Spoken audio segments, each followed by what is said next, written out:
મારે સારવની સાથે લગ્ન નથી કરવા. માહીએ જે અદાથી પોતાનો નિર્ણય જાહેર કર્યો એનાથી ઘરમાં સન્નાટો છવાઈ ગયો.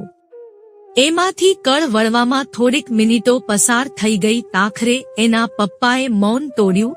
બેટા, તને ભાન તો છે ને કે તું શું બોલી રહી છે? આવતીકાલે તો તારા અને સાર્વકુમારના લગ્ન છે. આજે તારા શરીર પર પીઠી મને રિવાજોની યાદી ન સંભળાવશો પપ્પા. મને ખબર છે, લગ્ન હોય એટલે પીઠી ચડે, મીંઢળ બંધાય, પાનેતર પહેરાવાય, ગણેશ સ્થાપન થાય વગેરે વગેરે વગેરે. પણ આ બધું તો જ થાય જો લગ્ન થવાના હોય તો. અમારા લગ્ન નથી થવાના, માટે આ બધું કેન્સલ. એમ શેનું કેન્સલ થઈ જાય? આ કઈ ઢીંગલા ઢીંગલીની રમત છે તારે મન? આ મૂર્તિયામાં શું ખરાબી છે? સરસ મજાનો દેખાવડો છોકરો છે. વાતચીતમાં વિનમ્ર ને વિવેકી છે. કમ્પ્યુટર એન્જિનિયર થયેલો છે. બેંગ્લોરમાં મહિને 75,000ની નોકરી કરે છે. આપણી જ્ઞાતનો છે. અને સૌથી મોટી વાત, તમે લોકોએ એકબીજાને જોઈને, જાણીને, મળીને, સમજીને પછી પસંદગીની મહોર મારી છે. આજે તમારી સગાઈ કર્યાને 6 મહિના થઈ ગયા. જો તારે ના જ પાડવી હતી તો પહેલા ના પાડી દેવી હતી. છેક લગ્નના આગલા દિવસ સુધી રાહ શેના માટે જોઈ? પપ્પા એમની રીતે સાચા હતા તો મમ્મી પોતાની દલીલમાં વધારે સાચી હતી. તો પછી માહીનું શું? એ શું ખોટી હતી? હજુ ગઈ કાલે તો એ ક્યાંક બહારગામ ગઈ હતી.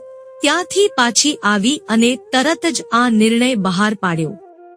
તો શું એના ફેસલાનું રહસ્ય એના બહારગામના પ્રવાસમાં છુપાયેલું હતું? સવાલો અનેક હતા. જવાબ ફક્ત એક જ હતો, મારે સારવની સાથે પરણવું નથી. આ જવાબ 25 વર્ષની, ભણેલી ગણેલી, તીવ્ર બુદ્ધિમત્તા ધરાવતી, તેજતરોર 21મી સદીની માહીનો હતો. આજથી 6 મહિના પહેલા જ્યારે માહીને કહેવામાં આવ્યું કે સાર્વ નામનો છોકરો તને જોવા માટે આવવાનો છે, ત્યારે એણે હકારાત્મક પ્રતિભાવ દર્શાવ્યો હતો. કોઈ પણ નોર્મલ છોકરી જે રીતે વર્તે એવું જ વર્તન માહીએ કર્યું હતું. સાંજે 6 વાગ્યે હોકરાવાળા આવવાના હતા. એના 2 કલાક અગાઉથી માહીએ તૈયાર થવાનું શરૂ કરી દીધું હતું. સુંદર તો એ હતી જ, શણગાર સજ્યા પછી એ કન્યા મટીને કયામત બની જતી હતી. એના ચહેરા ઉપર બુદ્ધિની ચમક હતી અને આંખોમાં પુરુષને આંજી નાખે તેવું તેજ હતું. બાકીના તમામ અંગોમાં એણે વસંતઋતુના વેધક બાણો સંઘરેલા હતા. જગતમાં કોઈ પુરુષ પાક્યો ન હોઈ શકે જે માહીને એકવાર જુએ, એકાંતમાં મળે, એના બાણો વડે વિંધાઈ જાય અને પછી એના ચરણો આગળ લાકડીની જેમ ઢળી પડ્યા વિના રહી શકે. માહીના મમ્મી પપ્પાને પણ વિશ્વાસ હતો કે બેંગ્લોરથી આવતો સાર્વ અવશ્ય માહીને જોઈને હા પાડી દેવાનો છે. પ્રશ્ન માત્ર માહી હા પાડશે કે નહીં એ વાતનો છે. પ્રથમ મુલાકાત સારી રહી. સાર્વ એના સોહામણા વ્યક્તિત્વથી જ અડધી બાજી જીતી ગયો. હવે કસોટી એના સ્વભાવની અને વાણી વર્તનની હતી. સાર્વે જે રીતે ડ્રોઈંગ રૂમમાં દાખલ થતા વેંત માહીના મમ્મી પપ્પાને ઝૂકીને ચરણ સ્પર્શ કર્યા, એ પછી જ એણે માહીને હાય હેલો કહ્યું. એ માહીને ખૂબ ગમ્યું. જ્યારે અંગત વાતચીત માટે અલાયદા ખંડમાં ગયા ત્યારે બંને વચ્ચે ખાસ તો કેરિયર વિશે જ ચર્ચા થઈ. તમે શું કરો છો? માહીએ પૂછ્યું. હું હાલમાં બેંગ્લોર ખાતે જોબ કરું છું. ઇન્ફોસિસમાં એન્જિનિયર છું. કંપની તરફથી મને રહેવા માટે વેલ ફર્નિશ્ડ ફ્લેટ આપવામાં આવ્યો છે. પગાર પણ બહુ સારો છે. સારો એટલે કેટલો? મારા એકલા માટે બહુ વધારે અને બેકલા માટે પર્યાપ્ત. ભવિષ્યમાં અમદાવાદ તરફ આવી જવાનું શક્ય બનશે કે પછી પૂરી જિંદગી બેંગ્લોરમાં જ કાઢી નાખવી પડશે? બેંગ્લોર સુંદર શહેર છે. અમદાવાદ કરતા બહેતર. સાર્વના જવાબોથી માહીને સંતોષ થયો. એમના ગયા પછી માહીએ આ સંબંધમાં આગળ વધવા માટે મમ્મી પપ્પાને લીલી ઝંડી ફરકાવી દીધી. સગાઈ થઈ ગઈ. એ પછી જ્યારે સાર્વને અમદાવાદ આવવાનું શક્ય બન્યું ત્યારે એ અને માહી અચૂક મળ્યા, હયા અને ફયા. આવી જ એક મુલાકાતમાં એક દિવસ માહી અને સાર્વ એક રેસ્ટોરન્ટમાં કોફી પીતા બેઠેલા હતા. અચાનક માહી પૂછી બેઠી, આ 2G સ્પેક્ટ્રમ કૌભાંડમાં કેબિનેટ મિનિસ્ટર એક રાજાએ છોડને એ વાત. આ દેશમાં એવું બધું તો રોજનું થયું. રાજાથી લઈને નોકર સુધીના તમામ દેશને લૂંટવા જ બેઠા છે. સાચું કહું, હું તો TV ની ન્યૂઝ ચેનલો જોતો જ નથી. છાપાની હેડલાઇનમાં પણ આવા સમાચારો તો વાંચતો જ નથી, સાર્વે ગર્વપૂર્વક કહ્યું. તો તમે TV ઉપર શું જોવાનું પસંદ કરો છો? Reality shows. આજા નચ લે કાર્યક્રમમાં માધુરી કેટલી બ્યુટીફુલ દેખાય છે. અને સારેગામાનો કાર્યક્રમ. ઇન્ડિયન આઇડોલ તું જુએ છે કે નહીં? અક્ષય કુમારનો રસોઈનો શો. તો વાતો કરતા કરતા અચાનક સાર્વ ચૂપ થઈ ગયો.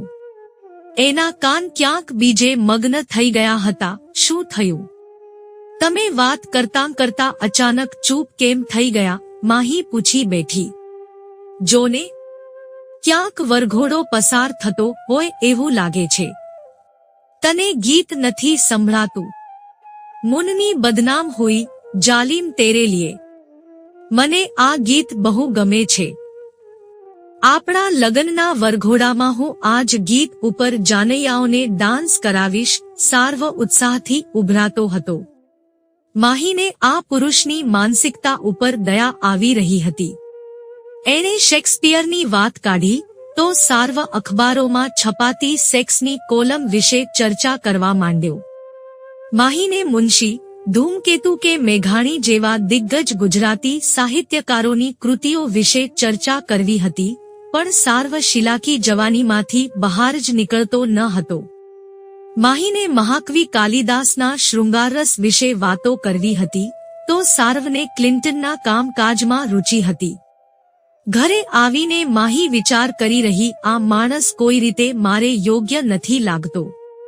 એના રસરૂચિ, પસંદ નાપસંદ બહુ ઘટિયા પ્રકારના દેખાય છે. મને તો શંકા પડવા માંડી છે કે એ ખરેખર કમ્પ્યુટર એન્જિનિયર છે કે નહીં. આવા ફાલતુ પુરુષ જોડે જિંદગી શી રીતે વિતાવી શકાય? એક બાજુ માહીના મનમાં આવી કશમકશ ચાલી રહી હતી, ત્યારે બીજી તરફ બંનેના ઘરવાળાઓ એમના લગ્નની તૈયારીમાં પરોવાયેલા હતા. માહીએ ખૂબ દ્વિધા અનુભવી કે સમાજ શું કહેશે, મમ્મી પપ્પાને કેવો આઘાત લાગશે અને લગ્નની તૈયારીનો ખર્ચ માથે પડશે. પણ છેવટે એણે દ્રઢ નિર્ણય કરી લીધો. એ વિમાનમાં બેંગ્લોર ગઈ. ત્યાં ઇન્ફોસિસમાં તપાસ કરી. સાર્વ નામનો કોઈ જ યુવાન એ કંપનીમાં કોઈ જ હોદ્દા ઉપર કામ કરતો ન હતો. 2-4 ગુજરાતી છોકરાઓને પૂછ્યું ત્યારે ખબર પડી કે સાર્વે આપેલી તમામ માહિતી ખોટી હતી. એ માત્ર SSC પાસ થયેલો મામૂલી આવડત ધરાવતો છોકરો હતો જે એક આંગડિયા પેઢીમાં 2000 રૂપિયાની નોકરી કરતો હતો. માહી ફ્લાઇટમાં પાછી અમદાવાદ આવી. ઘરમાં જાણ કરી, હું સાર્વની જોડે લગ્ન નહીં કરું. પપ્પાએ બહુ ખખડાવી, મમ્મીએ રડવાનું બાકી રાખ્યું, પણ માહી મક્કમ હતી. કંકોત્રી વહેંચાઈ ગઈ છે એવા ફાલતુ સામાજિક બહાનાને આગળ ધરીને તમે મારો નિર્ણય બદલાવી નહીં શકો. આ તો ઠીક છે કે મને લગ્ન પહેલા સાર્વ વિશે જાણ થઈ ગઈ, બાકી લગ્ન કર્યા પછી પણ જો ખબર પડી હોત કે સાર્વ સાધારણ સ્તરનો હોવા ઉપરાંત જુઠ્ઠો પણ છે, તો તમે શું ધારો છો? મેં એની સાથેનું જોડાણ ચાલુ રાખ્યું હોત? હરગીજ નહીં. મેં અવશ્ય એનાથી છૂટાછેડા લઈ લીધા હોત. ભગવાનનો આભાર માનો કે માત્ર કંકોત્રીથી જ કામ અટકી ગયું. સત્ય ઘટના.